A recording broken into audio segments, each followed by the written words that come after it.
Jonathan Palmerville lives in Detroit's Brightmoor neighborhood. He loves his community and wants to do something about a lack of affordable housing. I'm going to take this, this house here, and I'm going to fix it up and put it into play here, because, that's one thing we don't have is something affordable. If you do a brand new house in here, these folks are not going to be able to afford the homes. Palmerville invested $30,000 of his own cash to make this house livable again. When I found out that the termites had taken over and ate up just about every wall, so we had to knock down just about everything on this house and bring it back to life. He's in the process of working on this home and several others, getting them ready to rent out.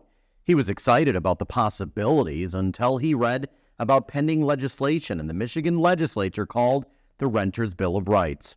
The package of legislation would do several things, including making it illegal for landlords to consider a tenant's source of income when making renting decisions, make it illegal for landlords to use a prospective renter's credit score, make it illegal to consider an applicant's criminal record, and limit the ability of landlords to recoup money that they are owed. Mackinac Center's Vice President for Marketing and Communications, Jared Skorup, says these bills will only make this housing problem worse. Landlords are going to react the way you would, which is if you go into this, you're more likely to get sued, and we're going to limit what you can charge, which is fewer and fewer of them are willing to make the investment. Palmerville is paying close attention to lawmakers in Lansing and tells me if this legislation makes it into law, he may reconsider being a landlord. I think the credit check is the most basic thing that you can do to see whether anybody is worthy of being able to pay what you need to get out of the house.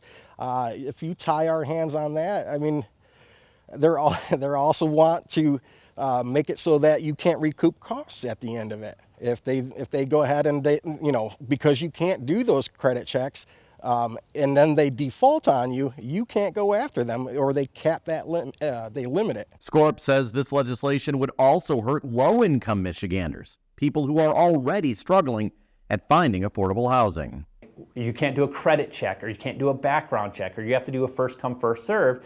You're essentially forcing these landlords to then say, okay, well then what I'm going to ask is how much income do you make every year? And they're only going to rent to people that are higher income people. And that would be really unfortunate. Palmerville agrees, saying this legislation will have a devastating impact on the state. There's no incentive to rent homes with this type of legislation. It's going to really, if you think we've got a housing crisis now, implement this. We're going to have a huge one in the near future.